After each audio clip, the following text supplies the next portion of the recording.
Welcome to the First Time Facilitator podcast. Whether you're a first-time facilitator or a seasoned pro, listen in for tips and tricks to make a bigger impact at the next workshop you deliver.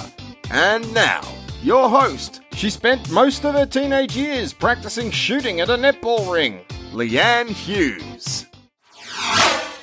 Hello, fellow first-time facilitators, and welcome to the show this week. Thanks for tuning in.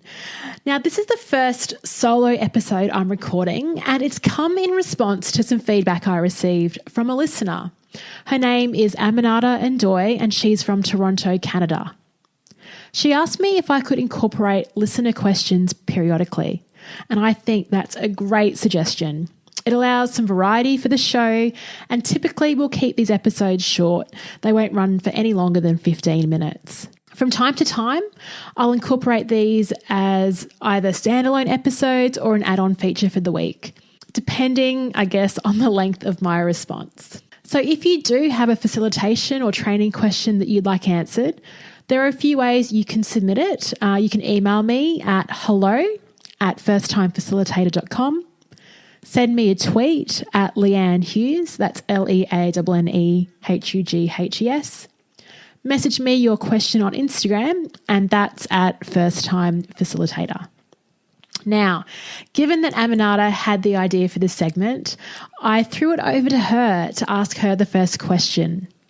And her question is this. Along the way, you've seen a number of tricks from fantastic facilitators. What were some of the amazing ones where you thought, wow, I need to add this to my facilitation? Aminata, thanks for your terrific question. And it's a good one as it really forces me to reflect back on all those years of sitting in workshops and then thinking about what I took out from those into my training room if it resonated with me. So I've put together my list of 6 tricks for now, but I'm pretty sure I'll publish this episode and think, I forgot that one time that the facilitator did this. So sometime down the track, I may need to add a part 2 to this response. So the first trick I'll start with requires a little bit of skill, and it's not something I've personally used yet, but I'm pretty sure when this happened in the workshop, my jaw dropped in a really good way. I recently attended a 3-day course on how to write a website landing page, and this course was held in Singapore.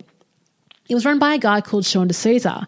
He has a podcast called The 3-Month Vacation. He's a bit of an internet marketing legend, a teacher, author, as well as a talented cartoonist. On the first day, we worked as a group to brainstorm benefits and features related to selling a public speaking course. And there were 2 groups, and after our brain dump, we shared our ideas. A representative from each of the groups spoke through the points. That's nothing new, right? Sean was listening to each point and questioning any points he wanted further clarification on. Again, nothing new. After the exercise, he asked if we all had iPhones, which surprisingly all of us in the class did. And then we turned on our Bluetooth so he could airdrop an image to us.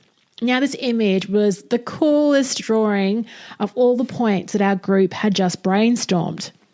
So we immediately had access to notes, but they were drawn just beautifully and were a fantastic souvenir of the conversation. Now, I'll link to a couple of these images in the show notes for this episode at firsttimefacilitator.com/episode 14. Okay, so how did he do this? Well, he was using the latest iPad, which you can draw on, plus teamed with his amazing cartooning skills. That's how it worked. But let's just say, like me, you're not a great artist. It's still something you can do. You can make those notes on the iPad. Your end product may not look as good as Sean's, but your participants will have consistent and real-time access to the workshop notes. If you're also like me, you may be thinking, well, hang on, Leanne, I can't listen to what my participants are saying and draw at the same time.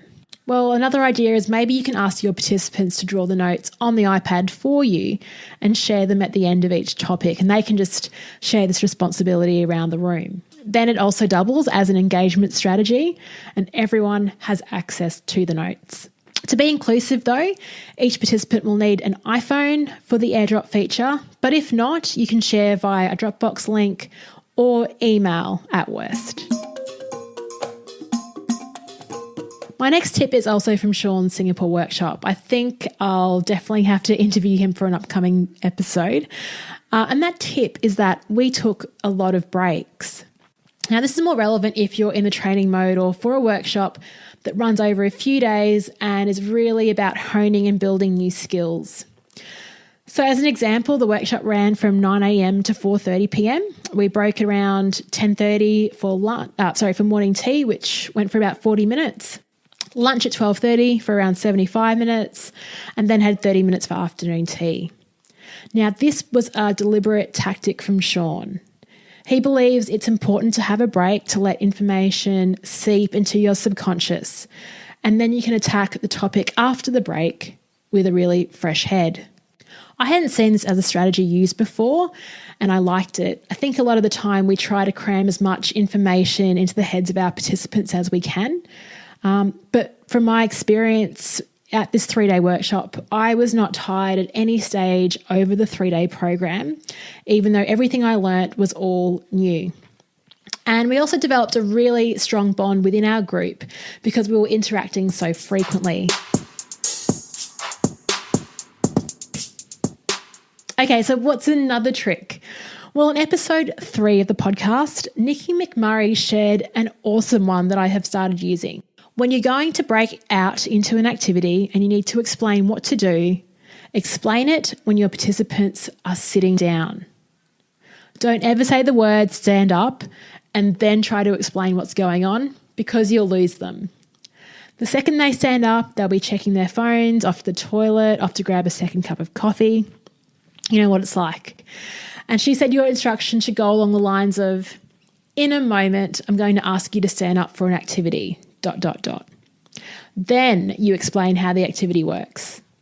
If there are any questions, answer them and then ask them to get into their groups. It's such a simple, effective hack that makes a huge difference to getting your information communicated really well. Another facilitator I had on episode 5 was our humour engineer, Andrew Tarvin, who also runs an excellent icebreaker, especially if you're working with a big group of people. Now, I ran this recently for a group of around 80 people as part of a leadership day, but it can also work really well with smaller groups, probably no less than 16, 17. Now, we did this as an energizer after lunch, and it's called Walk Stop. The instructions are really simple, so I'll explain them now, but I can also link to Andrew's video explanation in the show notes. Okay, so you need to be in a room. Everyone is standing up and scattered around the room. The rules are when you, the facilitator, says walk, the participants should start walking. When you say the word stop, they need to stop walking. So you go through, say the words a few times, walk, stop, it's pretty simple. Then you explain that the rules are changing. Now, walk means stop and stop means walk. Now try that combination a few times. You'll get a few giggles. Then you need to complicate it a bit more. So you add the words name and clap. Name means you yell your name out. Clap means you clap. Go through this again, then reverse the order. So now walk means stop means walk, name means clap, and clap means name. Experiment with those 4 words and yell out a combination of them. Then it's time to add the final 2 words, dance and jump. Then you reverse all of them. Now, this is really fun because it makes everyone move around, listen in closely, and a lot of people laugh because towards the end, no one's really getting it right. Like I said, I've used it before and it worked really well as an energizer, but I think at the beginning of a day, it would also be a good icebreaker. When I was working for a TAFE in the northwest of Australia, and for those of you who don't know what TAFE is, it's called, it's vocational education, very similar to what community colleges in the US do. Now, one of our principal lecturers, Carol Howe, wanted to encourage our first-time facilitators to stop giving material all the time and create more interaction in their workshops. And this trick it's an oldie, but it's a goodie, and it's the very simple think, pair, share exercise. This takes little or no energy from you, but can create excellent engagement. Now, how simple is it? Well, you present content, and it could be content through a story, PowerPoint, diagram, video, news article, etc. Then you pause and ask each person to reflect on that information, to think about their top takeaways or what that means for them. And then you can ask them to write that down if you like. Then you ask them to pair up with someone and discuss their thoughts. That's the pair part. So they're sharing what the thoughts were, what they thought, in the think part, and then sharing them with someone else. That's the pair part. The share part is bringing it back as a group and discussing what each partnership discussed. Now, by using Thinkpairshare, you're giving everyone time to reflect on the question and also the confidence to share their responses to the group, because they've had a chance then to verify their thoughts with their partner. It's very simple, but a quick word of warning, don't overuse it. You don't want an entire workshop run on the back of Thinkpairshare. I think that could get exhausting and predictable for everyone. And finally, a colleague of mine, Phil Woods, listens into the show. G'day, Phil. Last year, he wanted to participate in a welcome day I was hosting. Now, the agenda was full, so I issued him a challenge and I said, Phil, if you can create a fun, amazing, engaging activity that helps pass on information, I'll let you have 30 minutes. Now, Phil was up for the challenge and he delivered. He used an online tool called Kahoot to run a game show type quiz for the group, and they lapped it up. Now, how it works is you create your free quiz on their website at kahoot.it. That's kahoot.it.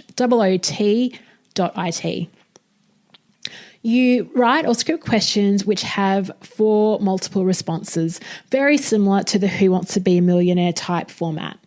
Now, when you play it, you project the Kahoot website on your computer onto the big screen, and you get participants to log in and the answer options display on their mobile phones. And they need to select the right answer to the question within 20 seconds. Now, it's super fun. You can run it as individuals, or you can get one person in that group, like I said, to be a representative. It just gets that intergroup competition happening, and it's also a great way to test knowledge. Now, great stuff, Phil. I did steal this idea for a recent workshop, and the participants loved it. So thank you. So, Aminata, those are some neat things that I've picked up quite recently that are really cool. And I thought, yeah, I'm going to start using those. And in my list, there's a variety of simple techniques, but also ones that rely on technology. So just to recap, they are writing real-time notes on an iPad and airdropping it to your participants, giving time for your participants to reflect and absorb information by having regular breaks, explaining activity instructions, and then asking your participants to stand up and move, not the other way around. A fun icebreaker for large groups called Walk Stop, and using technology like Kahoot.it to create an interactive, competitive environment.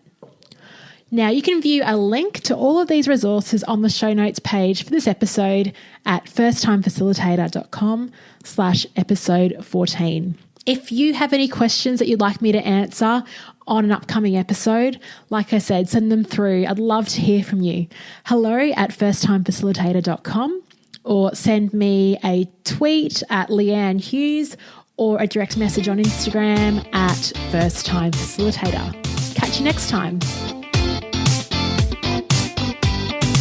Thanks for tuning in to another episode of First Time Facilitator.